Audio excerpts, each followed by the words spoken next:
here we are in this. It is an extraordinary moment. And you just heard President Trump saying this is all a witch hunt. And he does appear to be referring to signals sometimes as like some sort of a conference call. It's a bit unclear. What do you say to him? Well, President Truman was the buck stops here. Donald Trump is the buck stops anywhere but anywhere near me. That effort at deflection, I really don't know. I wasn't involved. He's now claiming Hegseth wasn't involved.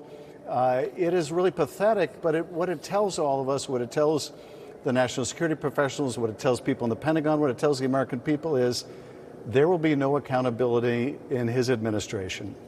He isn't going to hold people responsible. He doesn't want to fire people. He doesn't even want to talk about it. He wants to put this off as another witch hunt, another hoax, his kind of go-to deflection. But don't look at me. Whatever you do, America, I'm not responsible. That's just going to breed further mistakes. We can't have any confidence this is going to be rectified if all of those people on that chat are basically saying, there's nothing to see here. Okay, yeah, it should have been classified. They can't even admit that. Jim Himes properly read the very guidance that the intelligence community gives on a discussion exactly like this one. And the DOD guidance, although Tulsi Gabbard tried to deflect, is almost exactly the same. This was heavily classified, or it should have been, and there's no escaping that.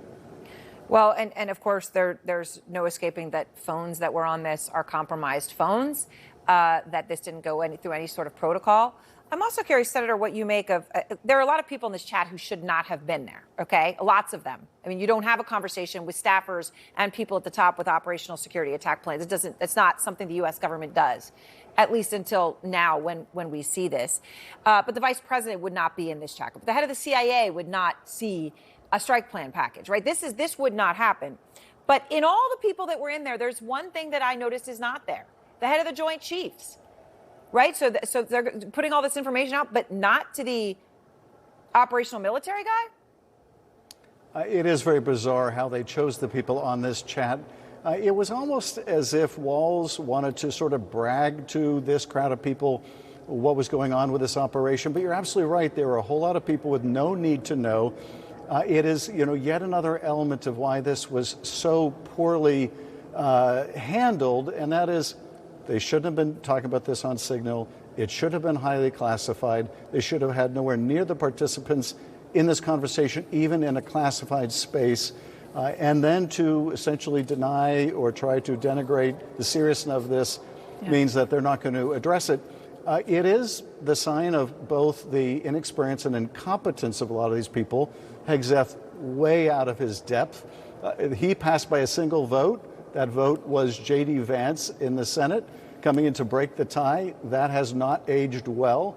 But more than that, I look at someone like Ratcliffe, who does have at least some modicum of experience, and nowhere in the chat does he say, hey, people, we shouldn't be talking about this on a commercial app. Tulsi Gabbard had no experience. She has no business being there either. But for Ratcliffe, it was even more inexcusable because he knows better than this. But none of them are willing to really contradict the misuse of power. They really seem like they're drunk with power, and there's a kind of arrogance about what we witness in this chat. Arrogance towards our allies, arrogance towards national security protocols that should be followed, just incompetence and arrogance, which is a dangerous mix for the country. A dangerous mix in any setting, and certainly at the top of the U.S. government. Thank you very much, Senator. Brad Bowman is with me now, former U.S. Army officer and Black